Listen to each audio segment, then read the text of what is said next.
All right. Can you hear me? Yes? Okay. Let's get started. Hello, everyone. My name is Mete Atamel. I'm a developer advocate at Google, based in London, and today I'll be talking to you about Knative. Before I start my talk, I just want to point out that all my all my slides and all the codes that I'm going to show, they're already on GitHub. So if you go to GitHub, my username, knative-tutorial, and this is a QR code for that, it's already there. So you don't have to take pictures of anything except this page if you care about the slides or in the tutorial. And I want to do two announcements before I start my talk.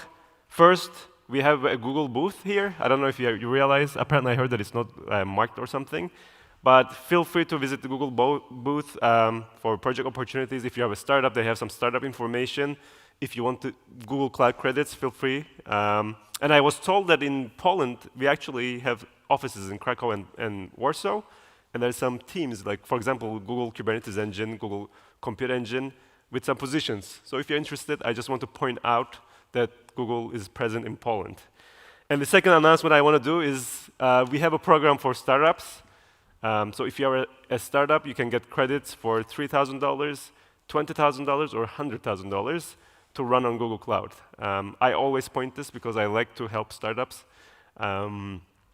And this is the link for that. So if you go to this link, you can start with $3,000 credit if your startup is eligible. All right? So just two Google announcements. And now let's talk about Knative. So the way this talk is going to go is that first I'm going to do a little bit of introduction, just to make sure that everyone is on the same page and everyone knows about Kubernetes and Istio and what is Knative. And then after that, it will be very much demo-driven. I'm going to show some demos of how things work. So just hang in there for the first introduction, which shouldn't take too long. And then after that, we'll just look at some examples and see how this thing works. All right, so what is Knative? Knative, it's a Kubernetes-based open source building blocks for serverless. Anyone here using Kubernetes as a hobby project or in the production? So a few people. So you might be surprised at this point because there's nothing serverless about Kubernetes, right? I mean, especially if you set Kubernetes yourself, you know that it involves actual machines or it involves virtual machines, so you have nodes, and you need to think about those nodes. You can't just treat Kubernetes as like this abstraction where you don't think about these machines behind the cluster. But that's the whole point of Knative. Knative allows you to treat Kubernetes as if there are no machines, and that's the whole point of Knative. Now, let's define what we mean by serverless, because depending on who you talk to, you get different definitions of serverless. On one hand, some people define serverless as just functions that get triggered by some events. On the other hand, any kind of service that you don't have to think about machines, people call it serverless. For me, there are certain things that I look at when I think about serverless. Number one, obviously, I shouldn't have to care about servers. I mean, obviously, there is servers somewhere, and someone has to maintain them and make sure that they're running, but it shouldn't be my problem if I'm using a serverless framework. Secondly, I want the serverless framework to be idiomatic. What I mean by that is, I am a C#.NET developer. I'm used to using ASP.NET Core Web API. I should be able to use that in my serverless framework. Similarly, if you're a Java developer, you're probably used to using Spring Boot. You probably want to use Spring Boot as well in your serverless platform. So you shouldn't have to reuse some special framework just to use the serverless library or framework.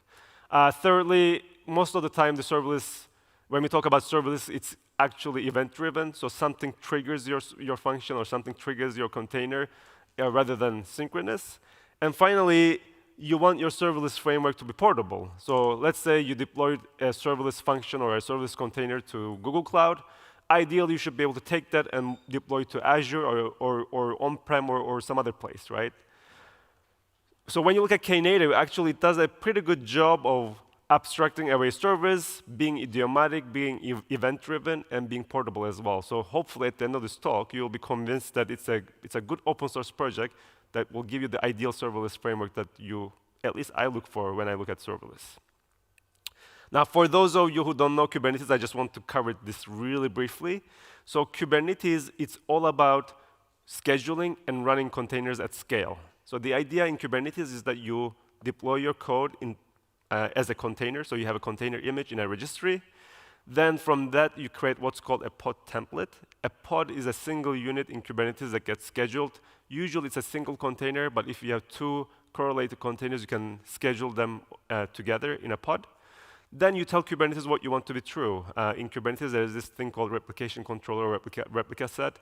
And here we are saying we want to have 3 replicas, so we want to have 3 copies of this pod running at all times. Then Kubernetes looks at the nodes that you have, either physical machines on-prem or virtual machines in the cloud. Then it finds the right places to schedule these pods, right? So scheduling now is not your problem, it's Kubernetes' problem. And once you have your pods running, you can attach labels to them. Once you attach labels, you can group them into what's called Kubernetes services. And the service has a stable virtual IP or a domain name, and people from outside will get to the service, will get to your pods, right? So in this containerized Kubernetes world, a microservice ends up being a combination of your code via the container and a combination of the building blocks that Kubernetes provides. Now, as application developers, we don't care. Or at least we shouldn't care, right? Because we have enough problems to deal with. So all these details about containers and scheduling and pods and everything, it's basically taking time away from what you want to do. As developers, application developers, we love serverless because it allows us to think about our code and nothing else. But at the same time, operators love Kubernetes because Kubernetes provides these building blocks and high-level APIs to manage containers at scale. So there's this tension between application developers and operators, because application developers, they don't want to care about Kubernetes, but operators want to use Kubernetes, and that's the whole point of Knative. Knative tries to bring these two worlds together so that we can still use Kubernetes, we can still rely on the building blocks of Kubernetes, but application developers running on Knative, they don't have to necessarily care about the fact that there's a Kubernetes cluster behind the scenes. So Knative project, it's an open source, it's on GitHub. It was started by Google, but now a bunch of other companies like Red Hat and IBM, SAP, they're contributing. And you can think of Knative as a set of building blocks to turn Kubernetes into a serverless framework. These building blocks, there are 3 distinct building blocks: serving, eventing, and build, and we'll go through these as we go through the presentation. And actually here, I should also mention that Knative has its roots in Google Cloud. So if any of you use, for example, App Engine on Google Cloud, there are notions in App Engine such as versions. So in App Engine, when you deploy an app, you have multiple versions, and then you can do traffic splitting between those versions. Those ideas, they kind of made their way into Knative. So all the things that we kind of learned and used within Google, we are kind of moving some of that good best practices to Knative, and you'll see that as we go along. Now, the Knative stack kind of looks like this. So at the underlying layer, at the platform level, we have Kubernetes. Everything runs on Kubernetes. Then on top of that, Knative relies on a gateway. So Knative doesn't really solve the networking problem, right? So it doesn't really deal with the networking rules. It doesn't deal with how the clients get to your services. Instead, it relies on a gateway like Istio or Glue to do that. So Istio has been the default choice in Knative for the gateway. But starting in the latest version, which is 0.6, they added support for Glue as well as a gateway. I haven't used Glue, so I don't know much about it. But from what I hear, Glue is a lightweight gateway, so that's why some people prefer to use Glue instead of Istio. But the thing is that if you use Glue with Knative 0.6, it doesn't support eventing yet. So Knative eventing is not going to work. But I think going forward, Knative eventing will be supported in Glue as well. But just keep that in mind for now. Now, once you have the platform and the gateway, you then install Knative. And Knative has 3 components: build, serving, and eventing. You can install them one by one, or you can install them all at once. You can pick and choose what you need. So you don't have to use them all at once if you don't want to. And the idea is that on top of Knative, you have these products that are being built for developer experience. For example, on Google Cloud, there's something called Google Cloud Run, which is the managed version of Knative, or Google Cloud Run on GKE, which is the managed version of Knative on Google Kubernetes Engine. And there's other products from other companies that are being built on top of Knative. So the idea is that you will have Knative as the underlying platform for serverless, and then you will have different products on the cloud providers, from different cloud providers that will provide the further developer experience on top of Knative. And today's talk is all about Knative open source. So I'm going to show you how to install it as if you're installing it yourself. and all my examples, they work anywhere you have Kubernetes. But I will show a really simple example on Google Cloud Run so that you can see the difference between Knative open source and Google Cloud Run managed within Google Cloud. All right, so how do you get started with Knative? Well, first you need a Kubernetes cluster, and you also need Istio as the dependency of Knative. So depending on where you are, where you're running Kubernetes, there's different ways of getting a Kubernetes cluster, but on Google Cloud, you would basically run a single command, gcloud, and you will just say, create my cluster, and I am specifying an add-on that has Istio here, so this will give me a Kubernetes cluster with Istio already installed, and I'm doing some configuration with the machine types and the cluster location and stuff like that. But in the end, I will have a Kubernetes cluster. There's nothing special here. And then I need to create a cluster role binding. This is needed for Istio and Knative networking to work correctly. So I did it as well.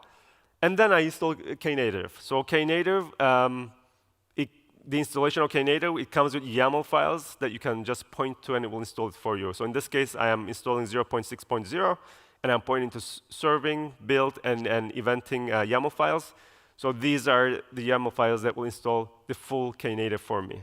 And that's it, really. So basically, get your Kubernetes cluster, make sure the Istio is installed, and make sure that you point to the right YAML files that you need for Knative. And in the end, what you're going to have, and I already did this before the talk, I have a cluster here in Google Kubernetes Engine.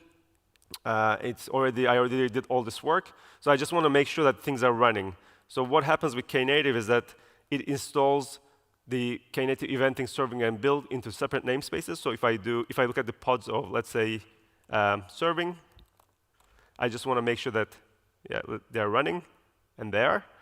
And let's look at the eventing pods. Those are running as well.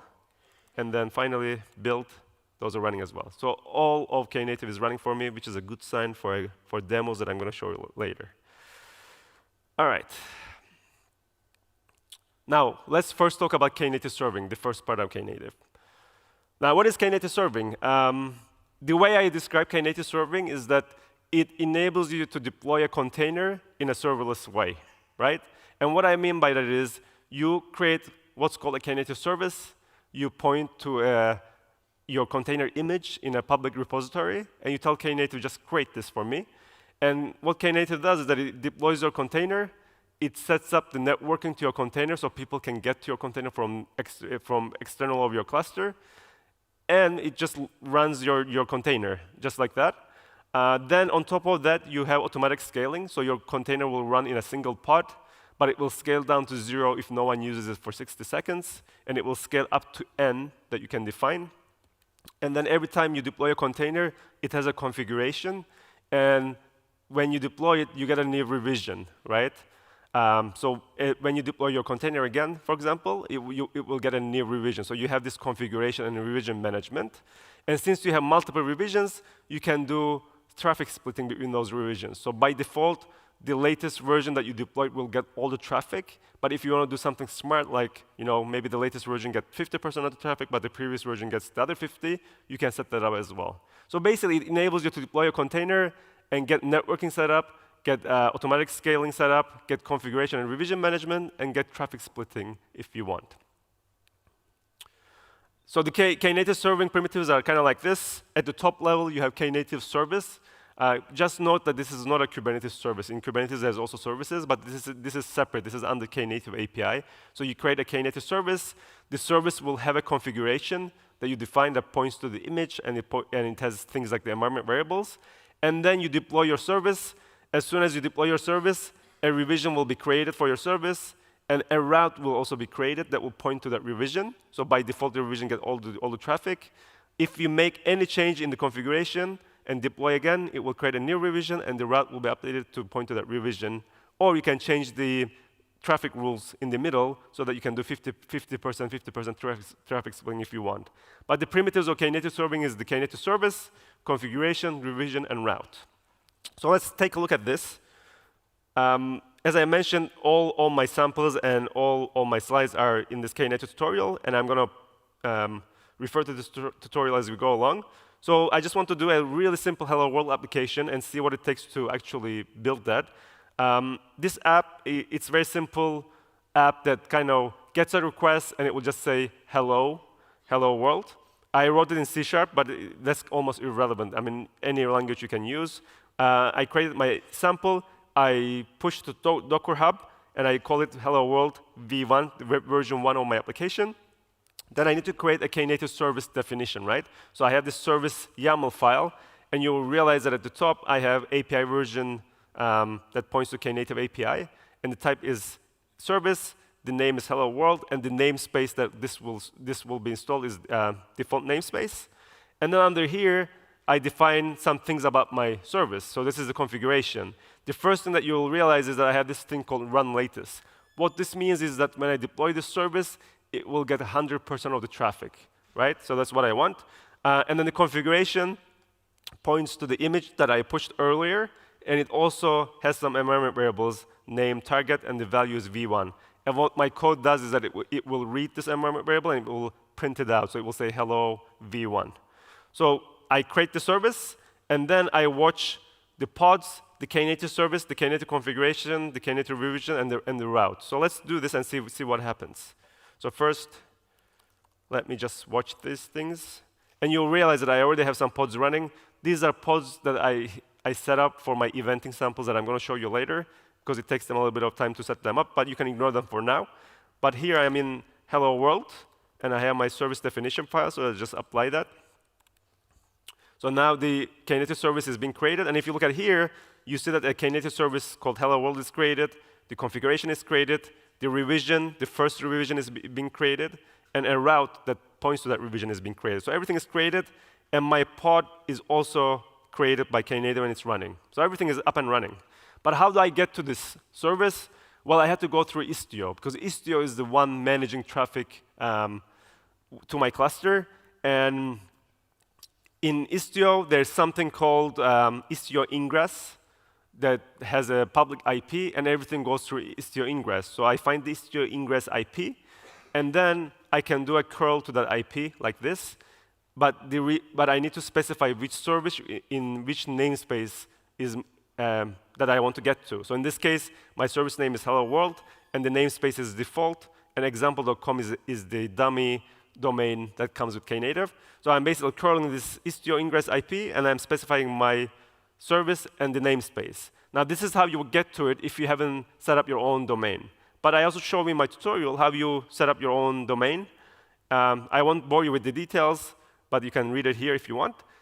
For this demo, what I did is I used something called nip.io. Nip.io, it's a dummy domain service that lets you map URLs like this, so domain names like this to IP addresses like that. So I use that so that I don't have to set up domain myself. So I set up nip.io with my app, and by doing that, I can do a curl as if I have a domain name, right? So let's curl this actually and see if our app is running. One thing you realize, our pod is terminating. The reason is we haven't used it for 60 seconds, so it's scaling down to 0. So if I do a curl again, if everything works, now it will try to spin up a new one. So you can see this container creating, and now it's saying hello v1. So this is actually the new container that was just created that's handling my request. So you can see that by just deploying a Knative service, I have all the underlying things that I need set up, and I can already curl to it if I set up my domain correctly.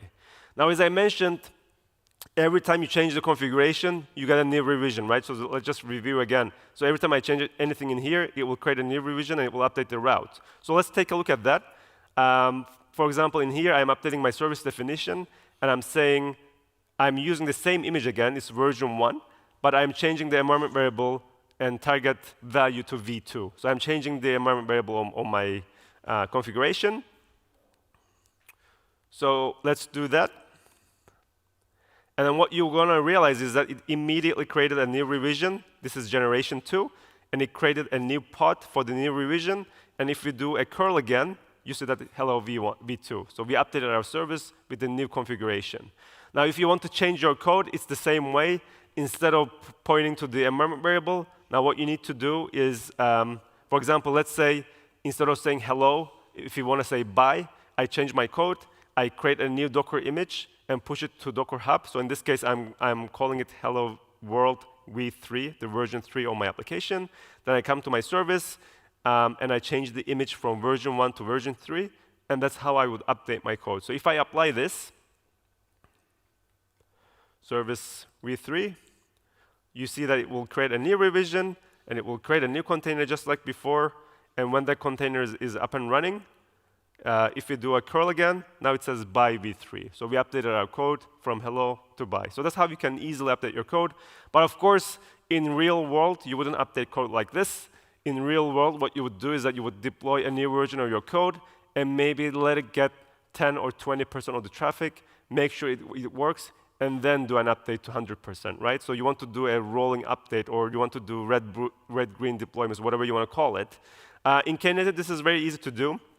So in this traffic splitting section, I talk about that. So what you need to do is you go to your service definition file, and instead of doing run latest, you need to do a release, right?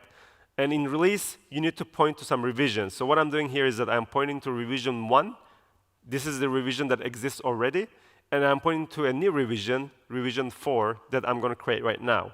And I also specify a rollout percent, in this case 20. So what this means is that the existing revision will get 80% of the traffic. The new version will get 20% of the traffic. And this configuration here is for the revision that I'm creating. So it's using the same image, except the value of the variable is v4. So let's apply this, service v4. And one thing that I forgot is that when you look at our service definitions, when you look at the revision numbers, the generations are 1, 2, 3, 4, but the actual revision names, they have hash codes. So I need to actually use those hash codes in my definition. So let me just copy. This is for version 1. Let me just change this 001 with the actual name. And then for the fourth one, let's copy this one.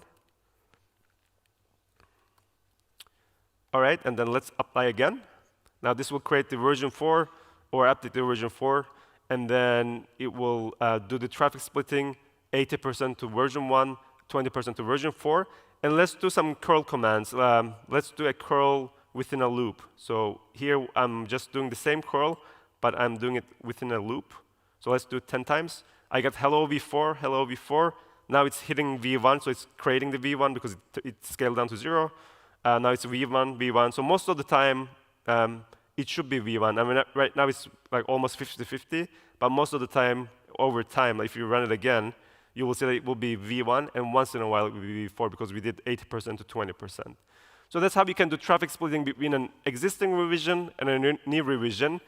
If you want to do traffic splitting between two existing revisions that already exist, it's very easy. You just do the same thing as release, but in here, in revisions, you just point to the revisions that already exist, and anything under configuration will be ignored.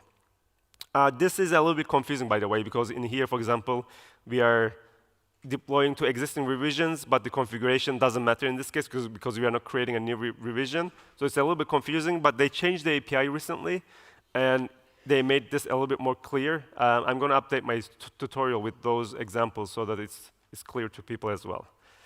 All right, and as I mentioned, this auto-scaling, scaling down to 0 and scaling up, it's all configurable. What I want to do is let me actually deploy a service, a new service. It's called a sleeping service. Basically, when it gets a request, it just sleeps for 4 seconds, like simulating work, and then it will reply back with hello world. And the reason why I'm creating this sleeping service is that I want to set auto-scaling to really low, hit the service, and see that it actually auto-scales. So let me start that now, and then I can show you the configuration for auto-scaling. So let's just go to sleeping service, kubectl. Well, first of all, let me get rid of my other Knative services. So if I do this, I got rid of my hello world service. And now let's apply the sleeping service. So you'll see that it will be immediately created. And as the sleeping service is running, let me send some load to the service, make sure that we can scale it out. So I'm going to use a tool called Fortio for load testing. So I'm just sending some load to my sleeping service. Now, as that's scaling up, and as you can see, sleeping service right now, it has a single pod, right? Hopefully, when I come back, we'll see more pods. But the way auto-scaling works is that basically you go to your service, under metadata, you have some annotations for auto-scaling. So by default, this is what you have. You have concurrency-based auto-scaling. meaning each pod by default will get 100 requests per second. So now the target for sleeping service is 1. I scale it down to 1 so that I can show you auto-scaling. But by default, this is 100. So every time a pod gets 100 requests, it will handle those 100 requests. But on 101, it will create a second pod. Now, this auto-scaling can be changed. So if you want CPU-based auto-scaling, you can just comment that out and add this in. And this will switch to CPU-based auto-scaling. The min scale and the max scale are configurable. So by default, min scale is 0, meaning it scales down to 0. But in this case, I'm setting my minimum scale to 1. So I will always have a single sleeping service running. And you should also set a max scale because you don't want things to auto-scale infinitely. So in this case, I'm setting it to 5. So I will have 5 maximum pods running for sleeping service. By the way, you can also write your own autoscaler and hook up to your code here as well. So that's also totally configurable. So let's see what happened with our service. So if we go back here, you can see that sleeping service is like now we have 5 pods running. So yeah, auto-scaling seems to work. So let me just kill this. And then we'll see that it will scale down to 1 pretty soon. So that's how you can configure auto-scaling. And Knative, I mean, you can integrate Knative with anything, really, because at the end of the day, you have an endpoint that has a public URL. So anyone who can call that endpoint can actually be integrated with Knative. So in this case, for example, I wanted to play with Twilio. Here, do people use Twilio or heard of Twilio before? Anyone? A few people, yeah. So Twilio is a really cool service library, whatever you want to call it, for writing phone-based or SMS-based application. So what you can do in Twilio is that you can go to their website, sign up for a trial. At least in the UK, you can get a phone number for free. So this is my phone number. And by the way, feel free to call this number, because if you do, I won't be answering. It will be Knative who's going to be answering. But what you can do is that this is my number. And you can say, OK, if someone calls me on this number, make a call to this endpoint. So in this case, I haven't changed the default endpoint, so it will go to the Twilio's phone handling. But I changed the messaging. So if someone sends me an SMS message, it will make a call to my Knative endpoint. So this endpoint is a Twilio service / SMS will handle the SMS messages. So let me deploy that service first. So I go to Twilio. Let me first delete my existing services, because I don't want them to clutter the space. And then let's apply the Twilio service. So this creates the Twilio service. And just to show you the code briefly, so this is again C#, but you can do this in any language you want. So I created a really simple app, and then I created an SMS controller. So if someone goes to /SMS, it will get here. I'm using the Twilio libraries for C#, and then I say, if someone calls this endpoint, I get an SMS request, and I want to create a response. So that's my response back to the user, and I will just say the Knative copycat says, and echo back the message. So I basically get a message and just say Knative copycat says, and just echo back the message. It's very simple, but it just shows how you can integrate with Twilio. So I create a Docker file. And then I push my image to Docker Hub. This time I call my image Twilio. And then the service YAML file, it's just like before, except I'm pointing to the image that I just pushed. And then I go to Twilio console and point to my public URL for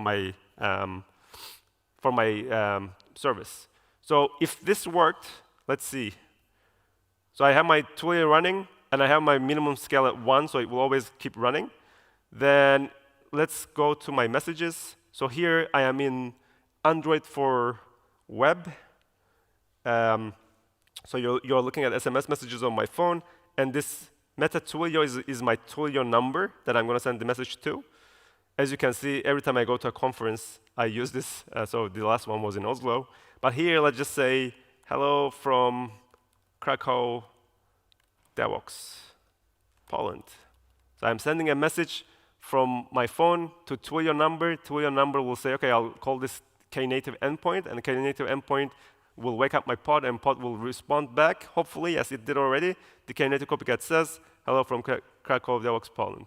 So you can see that it's quite easy to integrate with anything that can call your endpoint with Knative. All right, so that was this, basically. And now what I want to mention is that so far what we looked at is Knative everywhere. So all of this will work anytime you have Kubernetes. It doesn't matter where the Kubernetes is running, so it will work as long as you install Knative and Istio. But if you're on Google Cloud already, you wouldn't use Knative as is. You wouldn't install it yourself. Instead, you will use something called Cloud Run. So Cloud Run, it's a managed version of Knative, and it basically makes it really easy to use Knative features within Google Cloud Run. There's two versions, the fully managed version 1, Cloud Run, or if you want to stay on Kubernetes, there's a Cloud Run on GKE version. It's basically the same thing, but you're running on a Kubernetes cluster if you want to stay on Kubernetes. So I just want to briefly show you the Cloud Run one so that you get an idea of how the developer experience works on Google Cloud. So what you need to do for Cloud Run is that, first of all, Cloud Run was just announced like last month or maybe a couple months ago, and it's only available on US Central 1 region, but it will be available on all other regions very soon. So first, I need to switch my project to a project in the US. So let me do that before I forget. So that's my project in the US. And then Cloud Run doesn't support Docker Hub yet, but instead, what you can do is you can push your image to Google Container Registry, which is kind of like Docker Hub, but it is within Google Cloud, within your Google Cloud project. So here, when you use gcloud command line tool, you can say gcloud build submit and tag your image, and you just say GCR project ID hello world v1. So what this does is it basically takes your Docker file, brings it to the cloud, and it builds it in the cloud, and it saves it in Google Container Registry, right? So I already did that, and once you do that, all you need to do is just run a single command. Where is it? Yes. So what I'll do here is I'll just say gcloud beta run deploy. So this says deploy this image that I'm pointing to Cloud Run. And I just need to change my project ID to my actual project ID. So I'll just do Cloud Run Atamel. And let's see what happens. So it tells me what's the service name, hello world, because I deployed this before. And now it's deploying it. So it's creating a revision, just like Knative, and it's routing traffic to that revision, just like Knative. But one difference in here is that I haven't created any clusters. I haven't created any, I haven't installed any Istio. I haven't configured any domains, nothing. I just said deploy this image.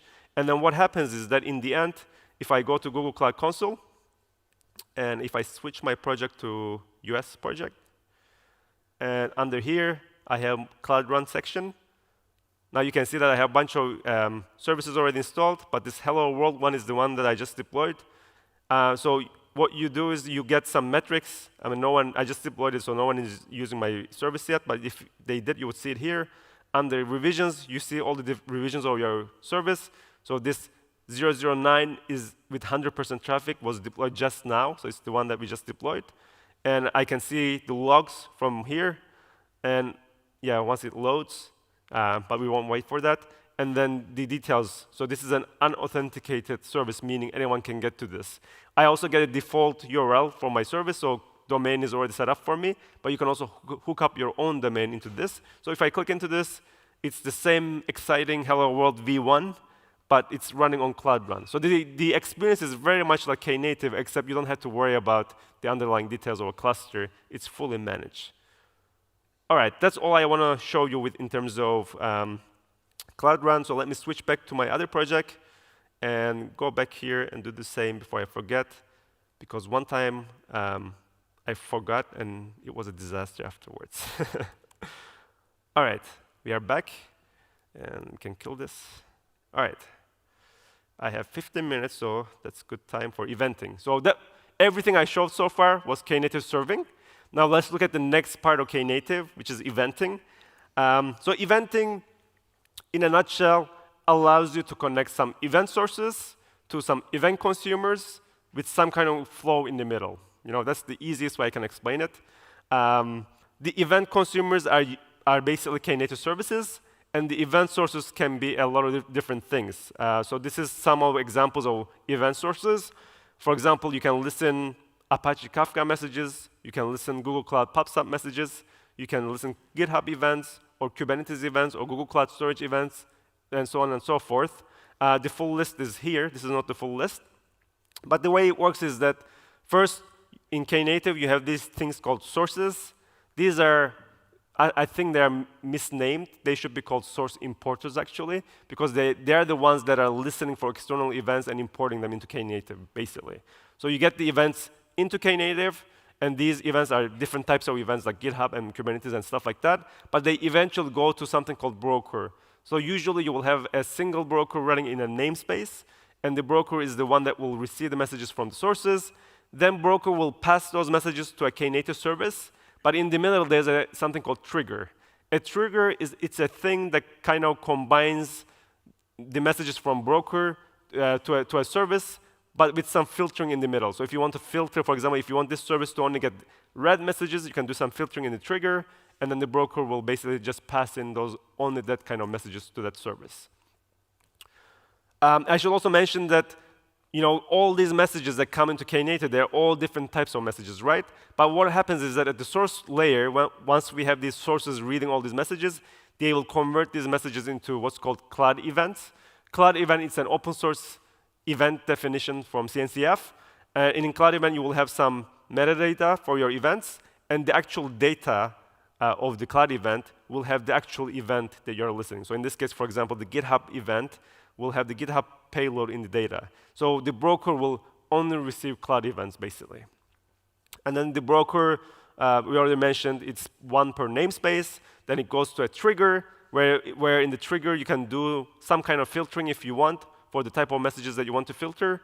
And then you have a subscriber, which is basically a Knative service that's defined. And that's it, really. Then from then on, your service will keep receiving the messages. Let me show you an example of this. First, let me point out that I have a Hello World eventing example. I will skip this because it's not that interesting, but it actually shows you how to set it up initially. And so it's useful if you want to understand how it works. But what you need to do is basically, you need to make sure that Knative eventing is installed, and then you need to set a source. So in this case, I want to read pops-up messages from Google Cloud. So I set up a Google Cloud GCP pops-up source. And you also want to create a broker in your namespace, right? So a source and a broker has to be set up before you do anything. And then after that, I create a C# example, and I receive the pops-up messages, and I just log them out, right? But I will skip this one. I just want to make sure that my sources are set up. So let's just do kubectl get pops-up source. Yeah, so I have a testing source that's already listening for messages, and I also want to make sure that the broker is running. So the broker in the default namespace is running. So I'm set up for any kind of example in my default namespace. But the example that I want to show you is a Vision API example. So I have another one for translation API that you can read if you want. But the Vision API, what I want to do is something like this. So in Google Cloud, there is something called Google Cloud Storage. It's a place where you create a bucket, and in the bucket you can save any kind of file you want. And what you can do is you can also enable notifications on the bucket. So you can say, when someone saves an image in this bucket, trigger a pops-up message, right? So what I did is I created a bucket. I say, if someone saves an image, send a message to this topic. And then I set up Knative to listen to the topic. So the message will go to Knative eventing. And then the Knative eventing will pass it to a Knative service. And the Knative service will get the cloud event that has the information about the image that's been saved, and it will make a call to a Vision API. Vision API is a machine learning API that can detect images, and it will tell you the labels in that image using machine learning. So what I'm doing here essentially is I'm connecting the Google Cloud storage events to a Vision API, two unrelated services using Knative in the middle. And the key thing here is that everything right now runs in Google Cloud, but this Knative part can run anywhere, right? So it doesn't have to be in Google Cloud. So to set this up, I created my code. So let me just briefly show you how that looks. So this is, again, C#, but it can be in any language. First thing I need to do is, as I mentioned, the events get changed to cloud event, right? So eventually my service will get a cloud event. So I'm basically parsing the cloud event. And then in my code, I'm looking at certain event types. So when you save an image, the cloud event type will be object finalized, right? And those are the only event types that I'm interested in. Then from the actual cloud event, I extract the bucket ID and the object ID on my image. So I'm basically figuring out where my image lives. And then I create a Vision client. So this is the client that I'm going to use to make a call to Vision API.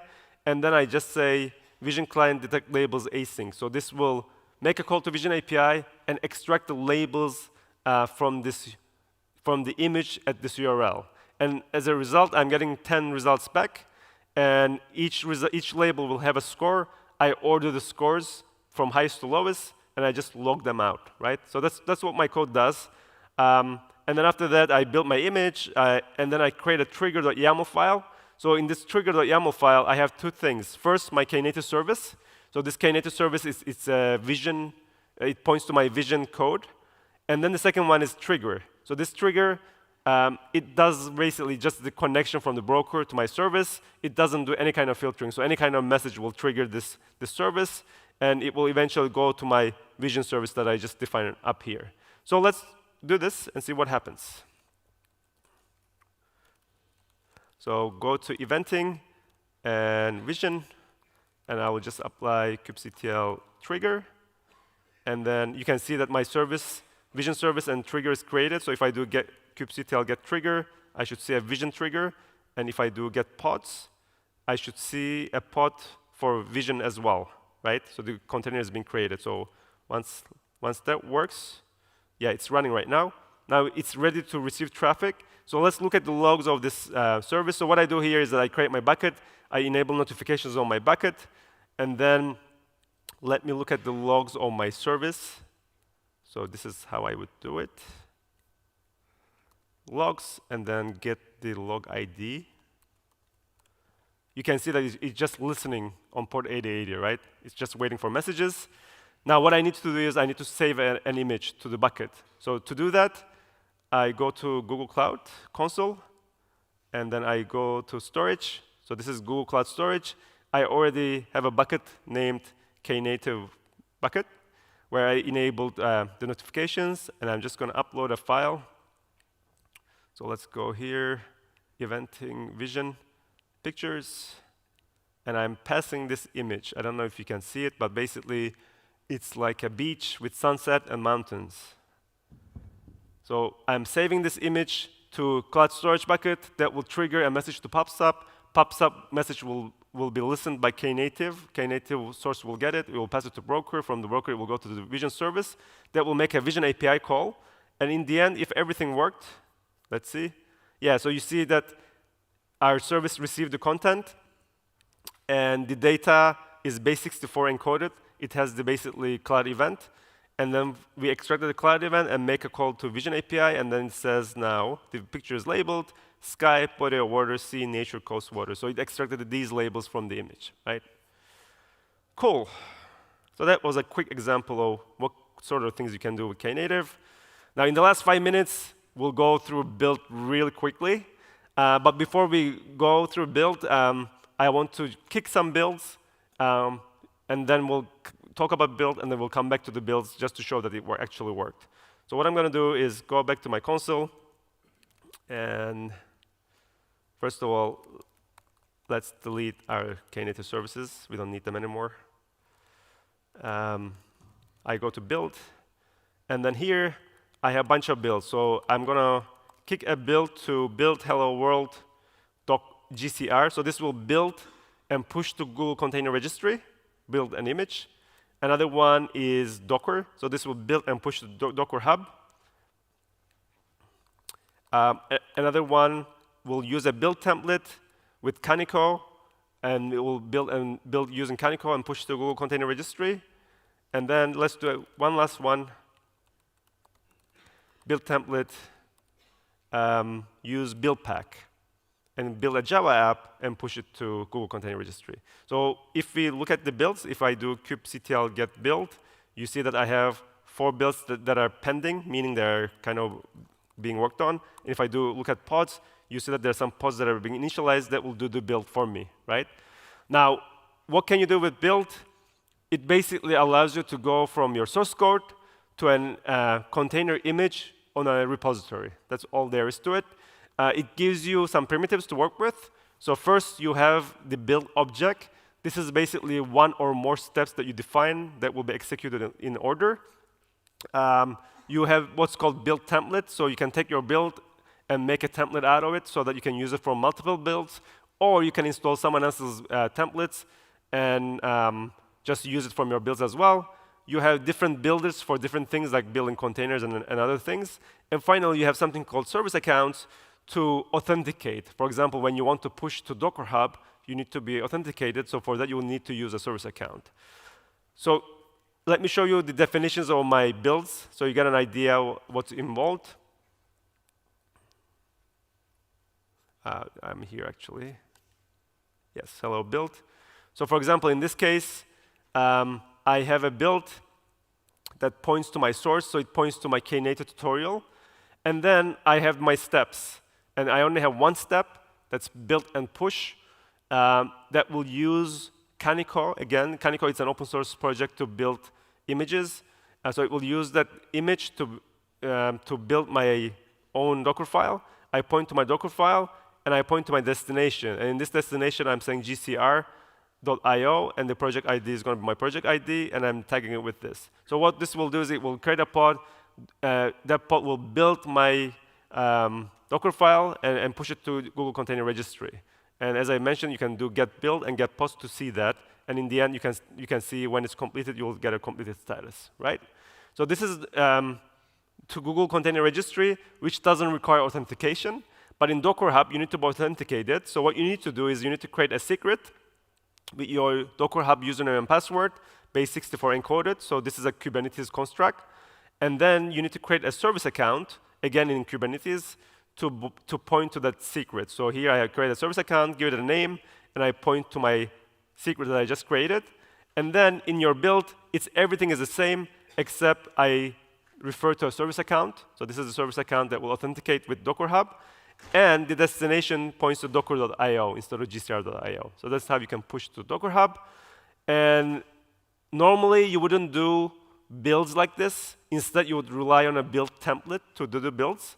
For example, I'm using Canico, and Canico has a build template. So what I can do is I can install the Canico build template like this. And then if I do kubectl get build template, I'll see what templates I have. And then when I am designing my build, it's the same. Again, I'm pointing to my source. But instead of steps, instead of defining the steps myself, I just point to my Canico template and just provides the arguments for the template. So in this case, the Canico requires the image, where you want to push this image, basically. So I'm pointing to GCR again. So that's how you would use a template. And finally, I love Buildpacks. Anyone here knows or uses Buildpacks? They're basically a way to build images without having to define Docker files. Because creating a Docker file, an optimized Docker file, it's not that easy, actually. You can have a hello world Docker file, that's easy. But if you want to optimize it and make sure it's small and secure and all that kind of stuff, it takes a lot of effort. And I'm not a Docker expert in any way. Instead, you can use something called Buildpacks. It's an open source project that will look at your code, and it will create a Docker file for you from your code. Thankfully, there's a template in Knative for that, so you can install the Buildpack template. And then once you do that, in your build, you point to your source again, and then you point to your Buildpack template, and then you just say, this is where I want to push. But what this does is that if you go to this URL, it's a sample Java app. It doesn't have a Docker file. It will look at your code, and it will figure out the right Docker file for it, and it will just push it to the place that you specified. All right, I'm out of time, but last thing that I want to show is let's just take a look at the builds and see if they worked. Build, yeah, they're all succeeded. And I'll just take a quick look at one of them. So if I go here, Google Cloud, Container Registry, and under images, let's look at the Hello World one. You can see that this 1 minute ago, this is the Hello World build, and this is the one that was built by Canico template. All right? So that's all I have. If you want to get the slides and the code, Knative tutorial, and this is the QR code. Knative has a new website, knative.dev, so feel free to go there with much more information. And I'll try to hang out at the Google booth later, so if you have any questions, feel free to find me right here or at the Google booth later. So thanks very much.